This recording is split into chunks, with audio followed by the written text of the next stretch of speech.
ఓం శ్రీ మాత్రే నమః. ఛానల్లోకి స్వాగతం అండి. శుక్రవారం అమ్మవారికి చాలా ప్రీతికరమైన రోజు. అందుకే అమ్మవారి అనుగ్రహం పొందాలి అనుకునే ప్రతి ఒక్కరూ కూడా శుక్రవారం రోజున విశేషంగా పూజలు చేస్తూ ఉంటారు. శుక్రవారం రోజు ఏ పని చేసినా సరే ఖచ్చితంగా విజయవంతమవుతుంది. అయితే శుక్రవారం రోజున మకర రాశి వారు మర్చిపోకుండా ఈ చిన్న పని చేయండి. మీ జీవితంలో మార్పులు కనిపిస్తాయి. విశేషమైన యోగాలు ఏర్పడతాయి. కష్టాలన్నీ తొలగిపోతాయి. పట్టిందల్లా బంగారం అవుతుంది. కాబట్టి శుక్రవారం రోజు ఈ ఉపాయాన్ని పాటించండి. ఈ ఉపాయాన్ని చేసేటప్పుడు పాటించవలసిన నియమాలేంటి, ఈ ఉపాయాన్ని ఎలా చేయాలి, ఈ పరిహారం చేయటం వల్ల ఎటువంటి సమస్యలు తొలగించుకోవచ్చు అనే విషయాలన్నీ కూడా ఈ వీడియోలో మనం వివరంగా తెలుసుకుందాం. అంతకంటే ముందుగా మీరు కనుక మన ఛానల్ ఇప్పటి వరకు సబ్స్క్రైబ్ చేసుకోకపోతే సబ్స్క్రైబ్ చేసుకుని పక్కనే వచ్చిన బెల్ ఐకాన్ నొక్కి ఆల్ సెలెక్ట్ చేసుకుంటే మేము ఇలాంటి వీడియోస్ అప్లోడ్ చేయగానే ముందుగా మీకు నోటిఫికేషన్ వస్తుంది. ఇక వివరాల్లోకి వెళ్ళిపోతే, రేపు శుక్రవారం రోజున ఈ చిన్న పరిహారం చేసుకోవటం వల్ల మీ ఇంట్లో ప్రశాంతమైన వాతావరణం నెలకొంటుంది. అంతేకాకుండా ఆర్థికంగా ఉన్న సమస్యలన్నీ కూడా తొలగిపోతాయి. అమ్మవారి అనుగ్రహం పరిపూర్ణంగా మీకు లభిస్తుంది. మీ ఇంట్లో ఎవరైతే కష్టపడి సంపాదిస్తున్నారో వారి సంపాదన పెరుగుతుంది.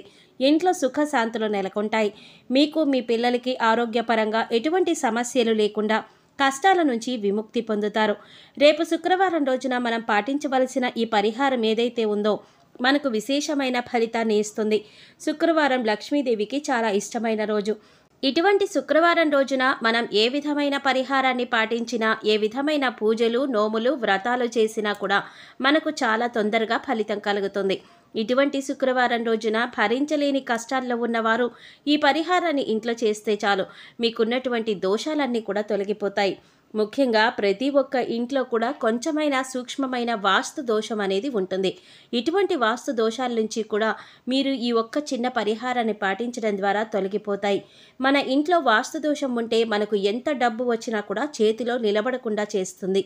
ఈ విధంగా వాస్తు దోషం అనేది మన మీద ప్రభావం చూపుతూ ఉంటుంది. ఎప్పుడూ ఏదో ఒక అనారోగ్య సమస్య కూడా వెంటాడుతూ ఉంటుంది. కాబట్టి ఇటువంటి వాస్తు దోషాన్ని కూడా మనం ఈ పరిహారంతో తొలగించుకోవచ్చు. అందుచేత ఈ చిన్న పరిహారం చేసుకోవటం వల్ల సకల కష్టాల నుంచి, సమస్యల నుంచి బయటపడగలుగుతాము. అలాగే చాలా చక్కని యోగం కూడా ప్రాప్తిస్తుంది. ఈ ఉపాయం అద్భుత ఫలితాన్ని తెచ్చిపెడుతుందనేది గమనించదగ్గ విషయం. శుక్రవారం రోజున ఈ ఉపాయాన్ని పాటించి చూడండి. ఫలితం చూశాక మీరే ఆశ్చర్యపోతారు. కొంతమందికి పడుకుంటే నిద్ర రాదు. ఎప్పుడు చూసినా ఇబ్బందులు ఎదుర్కొంటూనే ఉంటున్నాము, ఎందుకు మా జీవితం ఇలా ఉంది అనే ఆలోచనతో నిద్ర పట్టదు. మనసులో భయము, ఆందోళన ఉంటుంది. ఎప్పుడు ఏదో ఒక ఆలోచన వస్తూనే ఉంటుంది. అటువంటి సమస్యల నుంచి సులభంగా బయటపడాలని చూసేవారికి ఈ ఉపాయం చాలా చక్కగా ఉపయోగపడుతుంది. మీరు లక్ష్మీదేవి అనుగ్రహం కోసం ఎదురు చూస్తూ ఉన్నా తప్పక చేయవలసిన పరిహారం ఇది. ఇక ఈ పరిహారం చేయటం ద్వారా మీ ఇంట్లో దైవశక్తి అనేది ఏర్పడుతుంది. ఈ దైవశక్తి కారణంగా మొండిగా ఉండే పిల్లలు సాత్వికంగా మారుతారు. తల్లిదండ్రులు చెప్పిన మాట వింటారు. ప్రతి ఒక్క పని కూడా మీకు అనుకూలంగా ఉంటుంది. ప్రతి పనిలో మీరు విజయం సాధిస్తారు. ఈ పరిహారం శుక్రవారం రోజున చేయటం వల్ల ఆగిపోయిన పనులన్నీ కూడా పూర్తవుతాయి. అధిక ధనం సంపాదించడంతో పాటు కొత్త ఇల్లు, స్థలం, బంగారం కొనే అవకాశం కూడా ఏర్పడుతుంది. ఇంట్లో ఉండే నకారాత్మక శక్తిని తొలగిస్తుంది. ఎన్నో రకాల సమస్యల నుంచి విముక్తుల్ని చేస్తుంది. ఇలా అని పరిహార శాస్త్రంలో చెప్పబడి ఉంది. అంతేకాకుండా చెడు కళలు, చెడు గాలి వల్ల, చెడు దృష్టి వల్ల, అలాగే అన్ని రకాల సమస్యల నుంచి కూడా బయటపడడానికి ఈ పరిహారం బాగా ఉపయోగపడుతుంది. శుక్రవారం రోజు ఈ ఉపాయాన్ని ఒక విధి విధానంతో పాటించడం వల్ల అద్భుతమైన ఫలితాలను పొందుతారు. జీవితంలో ఉన్న సమస్యలన్నీ తొలగిపోతాయి. రాత్రి సమయంలో పీడకలలు రావడం వల్ల, సరిగ్గా నిద్ర పట్టని సమస్యను ఎదుర్కొనేవారు ఈ ఉపాయం చేయటం వల్ల మంచి ఫలితాలను పొందుతారు. ప్రతి ఒక్కరికి ఏదో ఒక సమయంలో భయంకరమైన కలలు రావడం సర్వసాధారణం. అలాంటి వాటి నుంచి కూడా బయటపడాలంటే ఈ ఉపాయం చేయాలి. ఈ ఉపాయాన్ని చేసేటప్పుడు నమ్మకాన్ని కలిగి ఉండాలి. ఖచ్చితంగా మనం అనుకున్నది జరుగుతుంది. ఇంట్లో ఉన్న నకారాత్మక శక్తి తొలగిపోతుంది. ఈ నమ్మకాన్ని మీరు కలిగి ఉండాలి. ఈ ఉపాయం ఈ నమ్మకంతోనే చేయాలి. ఖచ్చితంగా మంచి ఫలితాన్ని పొందుతారు. ఇంట్లో ఉండే సకల దరిద్రాలు తొలగిపోతాయి. అష్టైశ్వర్యాలు ప్రాప్తిస్తాయి. అదృష్ట యోగం కలిసి వస్తుంది. దైవానుగ్రహం తోడవుతుంది. ఇలా అని శాస్త్రంలో చెప్పబడి ఉంది. ఈ పరిహారం చేసిన తర్వాత చాలా వరకు బాగుంటుందని చెప్పవచ్చు. పసుపుకు చెడు శక్తిని తొలగించే ప్రత్యేకమైన శక్తి ఉంటుంది. పసుపుతో పరిహారం చేయటం వల్ల అద్భుతమైన ఫలితాలను పొందుతారు. కష్టాలు, వ్యాపారంలో నష్టాలు, పెట్టుబడులలో వచ్చే నష్టాలు, సంతానం గురించి సమస్యలు, వివాహం విషయంలో సమస్యలు ఎదుర్కొంటున్నట్లయితే అటువంటి వారందరూ కూడా శుక్రవారం రోజున ఈ పరిహారం చేయటం వల్ల విశేషమైన అద్భుతాన్ని చూస్తారు. శుక్రవారం రోజు ఏ పరిహారం చేయాలో ఇప్పుడు తెలుసుకుందాం. జ్యోతిష్య శాస్త్రంలో గజకేసరి యోగానికి ఒక గొప్ప యోగంగా పేర్కొనబడింది. గురువు ఇంకా చంద్ర గ్రహాలు ఒకే ఇంట్లో ఉన్నట్లయితే దాన్ని గజకేసరి యోగంగా చెప్పబడి ఉంది. అయితే ఇప్పుడు చెప్పేటటువంటి పరిహారం చేసుకోవటం వల్ల గజకేసరి యోగంలో ఎటువంటి ఫలితాలు పొందుతారో అన్నీ కూడా మీరు సొంతం చేసుకోవచ్చు. ఈ పరిహారం బియ్యము, పసుపు ఉపయోగించి చేయవలసి ఉంటుంది. ఈ పరిహారానికి బియ్యము, పసుపు ఎందుకు ఉపయోగిస్తున్నాము అనే విషయాన్ని మనం తెలుసుకోవాలి.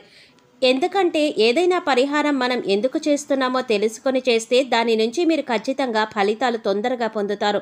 బియ్యము చంద్రుడికి ప్రియమైనది, అలాగే గురువుకి ప్రియమైనది పసుపు. వీటిని ఉపయోగించి చేయటం వల్ల గజకేసరి యోగంతో సమానమైనటువంటి శుభ ఫలితాలను మీరు పొందుతారు.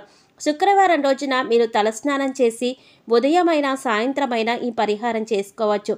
శుక్రవారం రోజున ముందుగా గుప్పెడు బియ్యం తీసుకొని అందులో కొద్దిగా పసుపు కలిపి ఈ పసుపు కలిపిన బియ్యాన్ని ఒక ఎరుపు రంగు వస్త్రంలో మూటలాగా కట్టాలి. ఇప్పుడు ఈ మూటను దేవుడు ఫోటో వెనుక భాగంలో ఉంచాలి. వారం రోజుల పాటు ఈ మూటని అలాగే ఉంచేసి మీరు రోజు పూజ చేసుకునే విధంగా మీరు పూజ చేసుకుని 7 రోజులు పూర్తయిన తర్వాత అంటే 8వ రోజు ఎరుపు రంగు వస్త్రంలో ఉన్న బియ్యాన్ని తీసుకొని వెళ్ళి ఏదైనా చెట్టు మొదట్లో వేసేయాలి. తులసి మొక్క మొదట్లో వేయకూడదు. ఇక తర్వాత ఆ ఎరుపు రంగు వస్త్రాన్ని మీరు బీరువాలో దాచిపెట్టుకోవచ్చు. ఇదే పరిహారాన్ని మరొక విధంగా కూడా చేసుకోవచ్చు.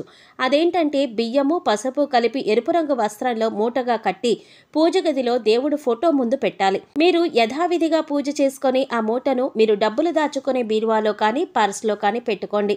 ఇక మీరు ఇక్కడ గమనించవలసిన విషయం ఏంటంటే మీరు కనుక ఎరుపు రంగు వస్త్రంలో ఉన్న మూట కట్టిన బియ్యాన్ని దేవుడు ఫోటో వెనుక ఉంచితే ఆ బియ్యాన్ని వారం రోజులు పూర్తయిన తర్వాత 8వ రోజు తీసుకెళ్లి ఏదైనా మొక్క మొదట్లో వేయాలి.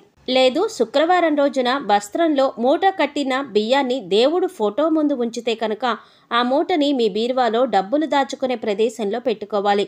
లక్ష్మీనారాయణుల ఫోటో ముందు ఈ మూటను ఉంచితే మరిన్ని సత్ఫలితాలు తొందరగా కలుగుతాయి. పూర్తిగా విశ్వాసంతో నా కష్టాలన్నీ తొలగిపోతాయి అని మనసులో సంకల్పించుకుని ఈ పరిహారం చేయటం వల్ల 100% ఫలితం సిద్ధిస్తుంది. మనస్ఫూర్తిగా పరిహారాన్ని మీరు చేయండి. ఫలితం రావడం రాకపోవడం అనేది దైవానుగ్రహం అనే భావన మీరు కలిగి ఉండాలి. భరించలేని సమస్యల నుంచి బయటపడతారు. ఇంట్లో ఉండే సమస్య మాత్రమే కాకుండా వ్యాపారంలో ఉండే సమస్యలు కూడా తొలగిపోతాయి. మీ ఇంట్లో కారణం లేకుండా గొడవలు జరిగే సమస్యలు కూడా దూరం అవుతాయి. కానీ ఈ పరిహారం చేసేటప్పుడు జరుగుతుందా జరగదా అనే సందిగ్ధం ఉండకూడదు.